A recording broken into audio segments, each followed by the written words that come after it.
Tenemos el placer de compartir esta mañana con César Dargan, vicepresidente ejecutivo del CONEP, Consejo Nacional para la Empresa Privada. Buenos días, bienvenido.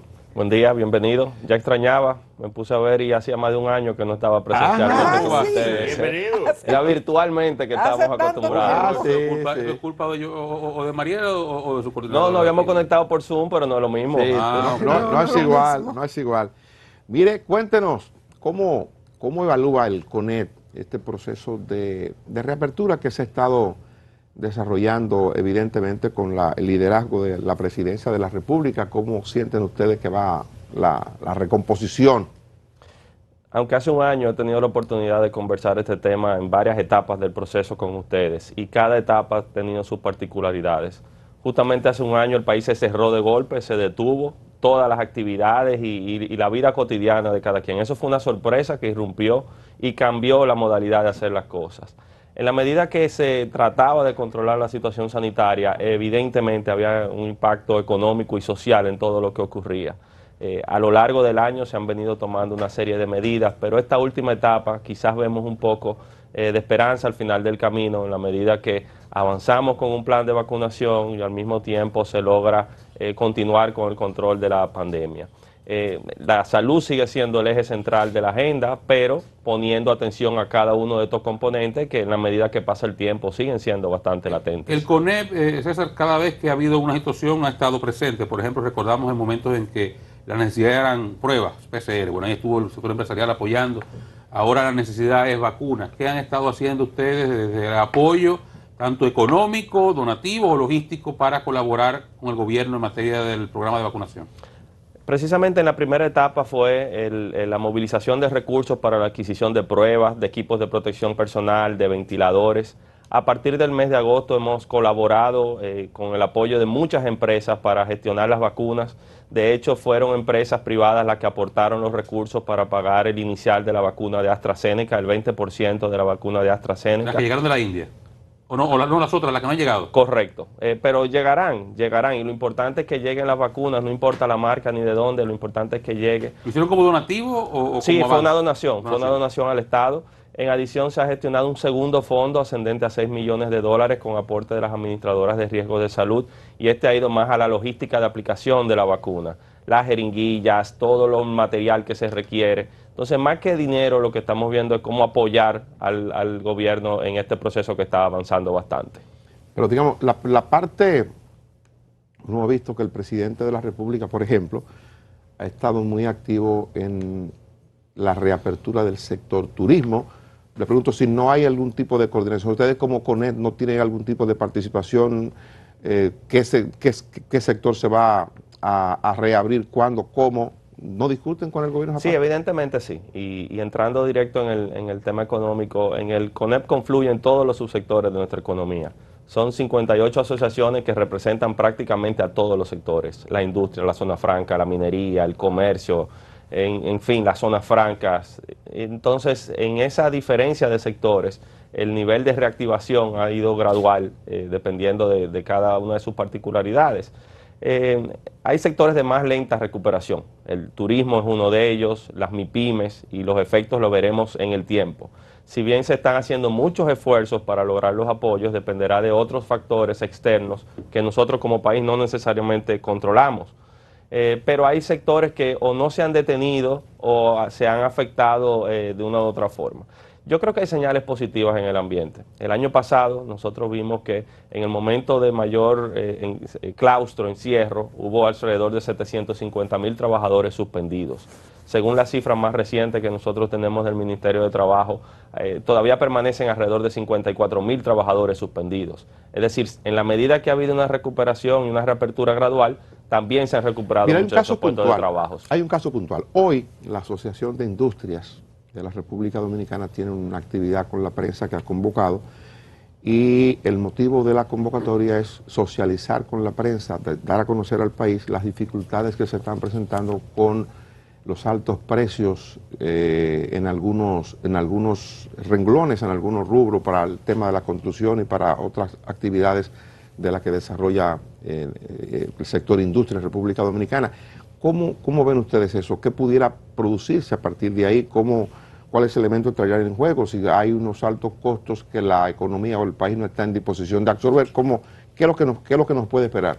Hace algunas semanas, Dani, nosotros hicimos un llamado de atención, precisamente monitoreando cuál era el comportamiento que tenían los precios de materias primas en los mercados internacionales. Y lo que vimos fue, en las últimas semanas, un colapso de la logística, un aumento del costo de los fletes, una disminución de la capacidad de conectividad en los tiempos estimados y, en consecuencia, el aumento de esos costos en mercados internacionales también tiene un impacto aquí en la República Dominicana. Nosotros vimos durante mucho tiempo una estabilidad del precio del barril de petróleo y vimos después cómo también alcanzó precios que no eran lo que estaban estimados. Y en otras materias primas, en soya, en trigo, hemos visto esa escasez a nivel global.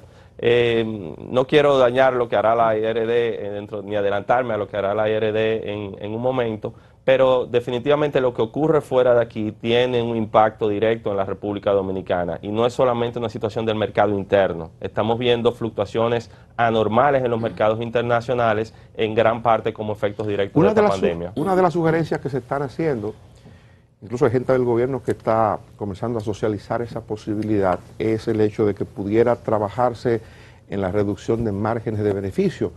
Evidentemente esos beneficios los reciben gente que son del sindicato o del conglomerado que ustedes representan. Estamos hablando de los empresarios. ¿Han socializado con el gobierno ese tema fundamentalmente, con alguien del gobierno? Este tema del incremento de los precios de las materias primas y de la afectación de la logística a nivel global lo hemos hablado con el gobierno, lo hemos hablado con el presidente de la República, lo hemos hablado con varios ministros y creo que compartimos la preocupación de lo que ocurre en el mundo y cómo eso tiene un impacto en la República Dominicana. Ahora bien, el llamado siempre ha sido al diálogo entre las autoridades, entre los productores, entre los consumidores, porque ya en República Dominicana hemos sobrepasado otras etapas de control directo del mercado y de control de precios, cuyos efectos posteriores son aún peores que aquellos que se procura evitar. Entonces, en la medida que existe esa coordinación, y creo que el ambiente es propicio para buscar formas alternas de mitigar esos efectos, podremos seguir avanzando en esa agenda. Bueno, ayer la previsión de crecimiento de Estados Unidos se situó nuevamente en 6.5, la recalcularon al alza, y la inflación va a ser un 4. No hay forma humana de que con la demanda que viene este año los precios bajen. Sin embargo, nosotros tuvimos, esta misma semana tuvimos una conversación con el gobernador del Banco Central y veíamos las proyecciones desde la República Dominicana. Y en el caso nuestro, la proyección es a una recuperación y posiblemente un crecimiento entre un 5.5 y un 6%. Si la economía de Estados Unidos va bien, la economía de la República Dominicana va bien. Hemos visto que así como fuentes tradicionales de divisas nuestras se han visto afectadas, una merma en las exportaciones, una detención del turismo, vimos también un aumento de las remesas. Entonces hay muchos factores sobre la mesa, pero esas proyecciones del Banco Central que compartimos son bastante optimistas. Pero el Banco Central no ha recalculado sus proyecciones de inflación para el 21. Bueno, pero es parte del proceso precisamente por todos estos elementos que están sobre la mesa y de hecho lo que las autoridades han dicho es que precisamente esto es algo provisional, algo que está pasando temporal y debemos volver a retomar los niveles que ya teníamos. Oigan, permítanos brindarle una taza de café Santo Domingo y nosotros vamos a hacer lo mismo acá. Carolina, gracias. Mire, hay un planteamiento que se está haciendo y lo ha hecho el propio presidente de la República para que nos aboquemos a discutir lo del pacto fiscal. Incluso el presidente otorgó 6 meses que se están cumpliendo para comenzar la discusión del tema y evidentemente ese es un tema que sin ustedes no se puede tratar. Digamos que los partidos políticos que tienen representación en el Congreso serán clave y fundamental para que se apruebe una reforma o el pacto fiscal, pero ese tema comienza con la discusión con ellos y con ustedes que son el sector empresarial. ¿Qué se ha hecho? Lo primero que hemos hecho es cambiar el ustedes por nosotros. El tema fiscal es un tema es un tema de desarrollo en la República Dominicana y tenemos que verlo en función de como dominicanos, cuál es el país que nosotros queremos. En el año 2012 la República Dominicana se dotó de una estrategia nacional de desarrollo con una serie de metas en el tiempo, el año 2030, y en función de esas metas se han venido produciendo una serie de reformas. Un paso importante, la reforma del sector educativo y el pacto educativo. Ahora más reciente, la firma del pacto eléctrico, que recuerdo en visitas anteriores, Dani, tú mismo me decías, pero tú siempre me dices que se va a firmar y no se firma, siempre se va a firmar y no se firma. y ya yo no me atreví a volver hasta que no se firmara y aquí estamos con el pacto firmado. El pacto no es la panacea, el pacto no es el milagro que cayó y va a resolver todos los problemas, pero al menos traza una hoja de ruta para poner atención en un sector tan importante para el desarrollo de nuestro país, tanto en lo que representa para la producción, pero también en el déficit acumulado que viene produciéndose en nuestro país. Entonces, habiendo suscrito el pacto eléctrico, evidentemente queda pendiente la discusión de un pacto fiscal. Un término muy utilizado es una reforma integral, pero en esa integralidad lo primero que tenemos que discutir, y por eso hablo de nosotros, es cuál es el país que nosotros queremos, cuál es el nivel de gasto que queremos en este país, cuáles son las inversiones que hay que hacerse y de dónde vendrán los recursos para cubrir ese país que queremos construir.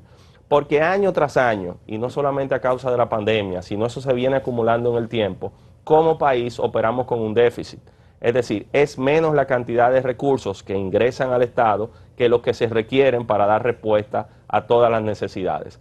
Entonces hemos visto ese déficit creciendo en función de una deuda y el pago de intereses año tras año.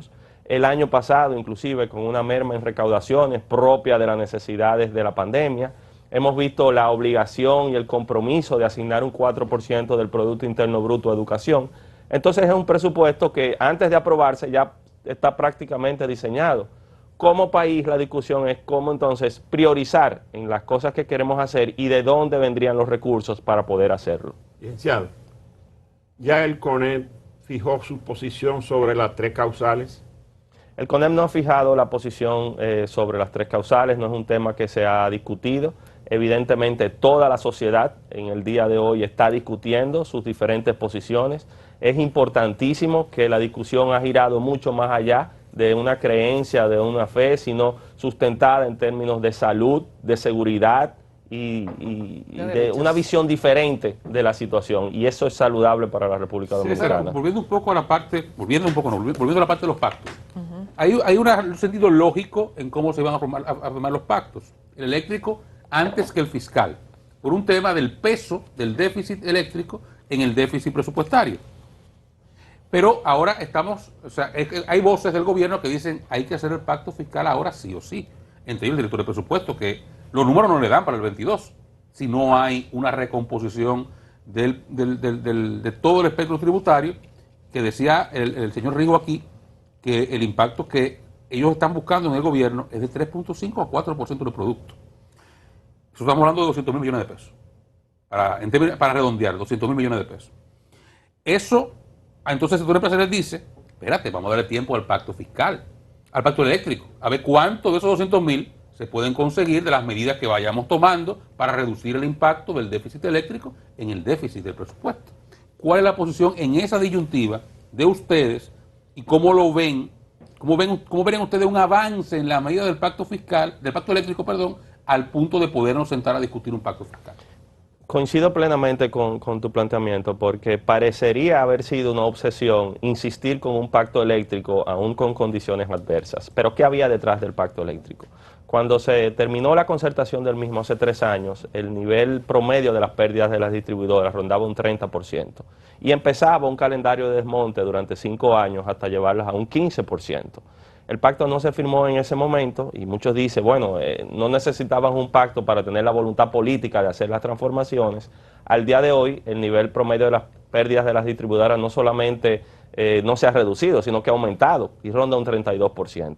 Entonces, si tenemos un hoyo en un sector que no importa cuánto estemos produciendo, cuántos sean los ingresos, se los está llevando, había que ponerle atención. Entonces, el pacto eléctrico, por eso, por la posibilidad de hacer una transición hacia una tarifa técnica, por poner orden con las instituciones del sector y evitar solapamientos, por promover una transición a energías renovables, el pacto eléctrico era necesario y ya es un compromiso.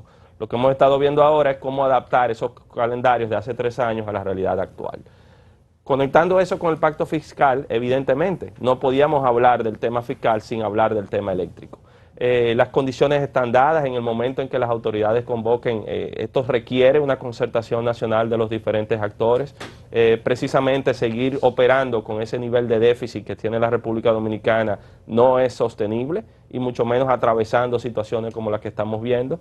Entonces, en el momento que sea convocado, se producirán las discusiones. ¿Existen posibilidades de alcanzar ese pacto fiscal antes del 1 de julio, que es la fecha a la cual está limitado el gobierno para presentar las proyecciones presupuestales?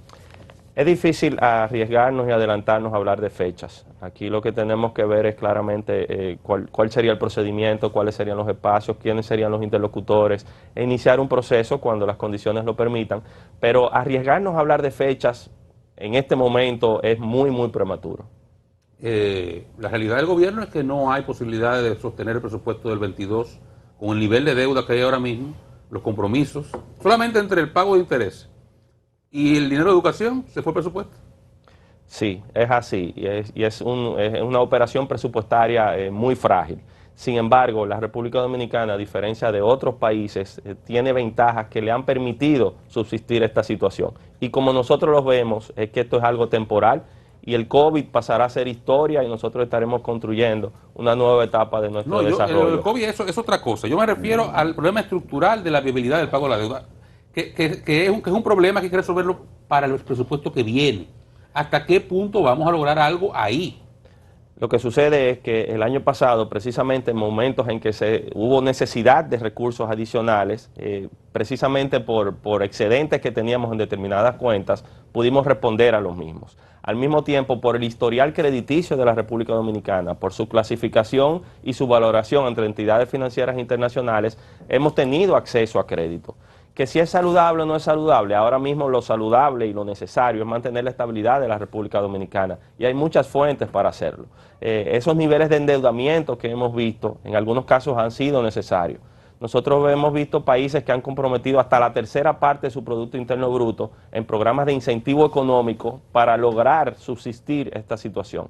En los Estados Unidos hemos visto tanto el paquete de Trump como el paquete de Biden qué alcance ha tenido. En países de Europa ha sido ambicioso.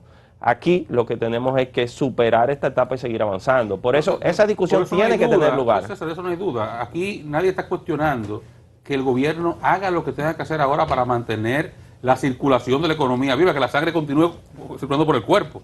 El problema es después. Estamos discutiendo aquí ahora, no es lo que estamos haciendo en el 21, que está bien, es que vamos a hacer a partir del 22. Esta fiesta hay que pagarla. ¿Quién la va a pagar y cuándo nos vamos a entrar a discutir cómo se va a pagar? Y ahí es el pacto fiscal. Sí, pero precisamente por eso la discusión del pacto fiscal, y yo puedo parecer un soñador cuando les hablaba de cuál es el país que queremos. La discusión de un pacto fiscal no es para resolver el 2021. La discusión de un pacto fiscal es para definir cuál es el país que nosotros queremos, cuáles son los recursos que se requieren para construir ese país y de dónde van a salir esos recursos.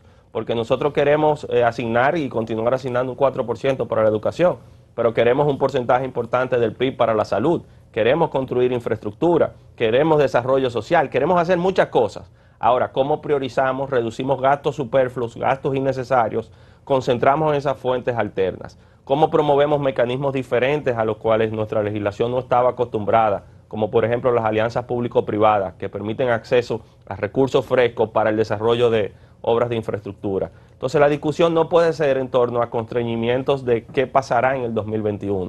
Un pacto fiscal debe servir, y solo pensemos que el Código Tributario de la República Dominicana es del año de 1992. Ya es bastante el tiempo transcurrido al respecto.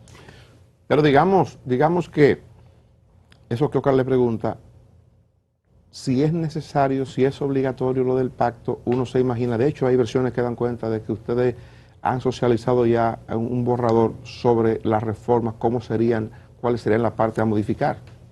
No se ha socializado formalmente ningún borrador. Evidentemente, desde que se han dado señales claras de que puede producirse esta discusión, nosotros hemos tenido discusiones y consultas internas a lo largo de todos estos meses.